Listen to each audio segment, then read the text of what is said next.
বন্ধুরা দেখুন আমরা আর এই আমড়াগুলি দিয়ে আজকে আমি আমড়ার কোরমা রান্না করব। আপনারা থাকুন আমার সাথে। প্রথমে আমড়াগুলোকে সুন্দর করে ছিলে নেব।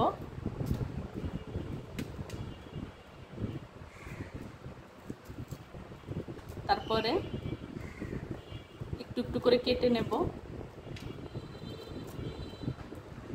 বন্ধুরা সব আমড়ার খোসা ছাড়িয়ে নিয়েছি সুন্দর করে। এখন এভাবে করে কেটে নেব, এভাবে সুন্দর করে কেটে নেব আমড়াগুলি। তাহলে আমড়ার মধ্যে সব প্রকারের মশলা ঢুকবে এবং খেতেও খুব সুস্বাদু লাগবে। আর এ কাটার পরে আমি রান্না করতে চলে যাব। আপনারা আমার সাথেই থাকুন এবং দেখুন আমি কিভাবে আমড়ার কোরমা রান্না করি।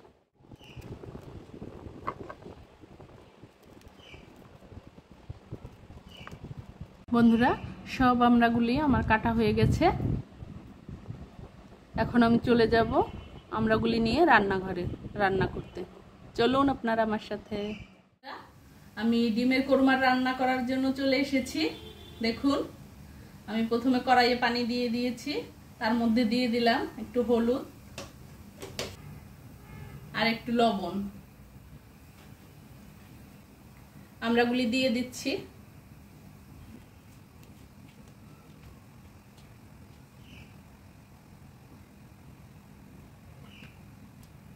এখন আমড়াগুলিকে একটু সেদ্ধ হতে দেব।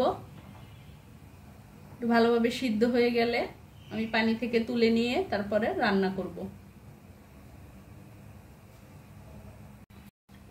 বন্ধুরা আমড়াগুলি সিদ্ধ হয়ে গেছে, এখন আমি তুলে নেব।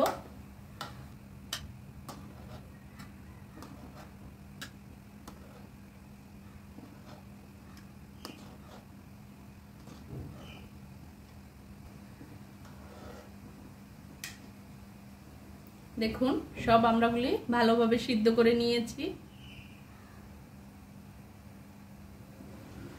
বন্ধুরা কোরমা রান্না করার জন্য কড়াইয়ে প্রথমে তেল দিয়ে দিলাম। আমি সরিষার তেলে রান্না করছি, আপনারা ইচ্ছা করলে সয়াবিন তেল দিয়েও রান্না করতে পারেন।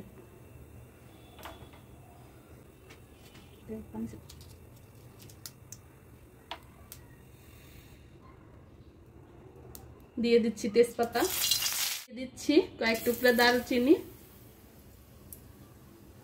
কয়েকটা এলাচ, লবঙ্গ। এখন দিয়ে দিলাম পেঁয়াজ কুচি,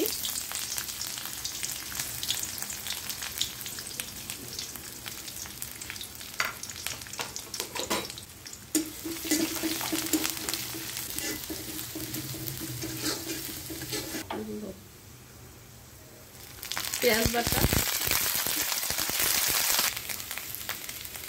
রসুন, আদা, জিরা,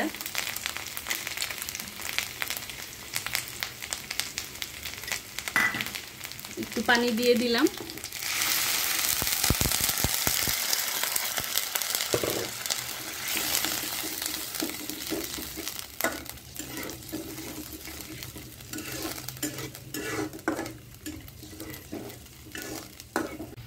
হলুদ গুঁড়ো,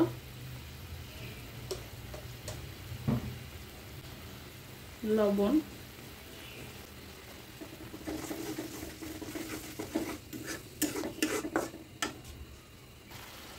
কাঁচামরিচ,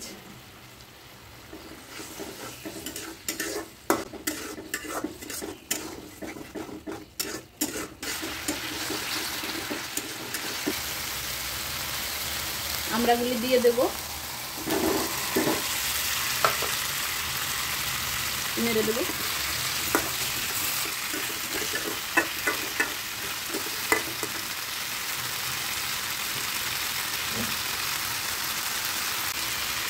দিয়ে দেব দুধ,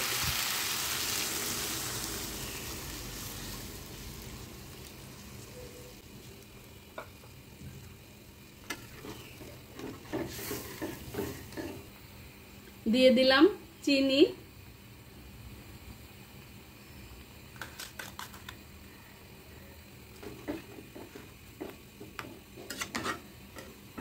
স্বাদ মতো চিনি দিয়ে একটু নেড়ে দিলাম।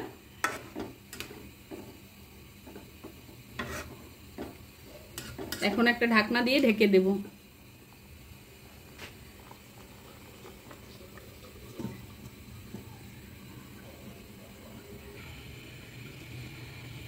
আমরা কোরমায় দেওয়ার জন্য একটু মশলা করে নেব। গুঁড়া মশলা, দারচিনি, এলাচ, জিরা একসাথে তেলে নেব। তেলে নিয়ে গুঁড়ি করে লাস্ট শেষে নামানোর সময় দিয়ে দেব।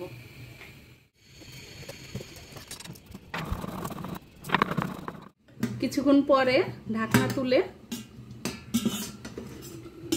একটু নেড়ে দেব।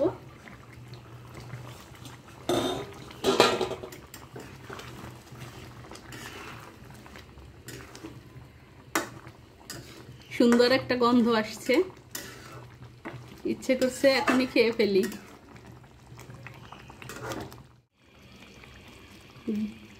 গুঁড়া করা মশলাটা এখন দিয়ে দেব উপর দিয়ে ছড়িয়ে, সুন্দর একটা ফ্লেভার আসবে আর খেতেও অনেক ভালো লাগবে।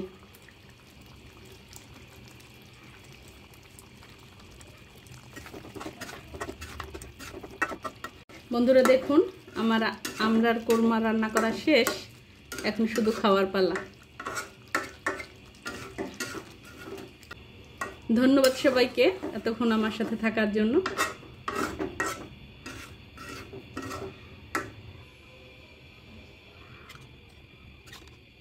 বন্ধুরা দেখুন তো আমড়ার কোরমাটা কেমন রান্না হয়েছে, আপনাদের কি পছন্দ হয়েছে? তাহলে আমাকে কমেন্টে জানাবেন।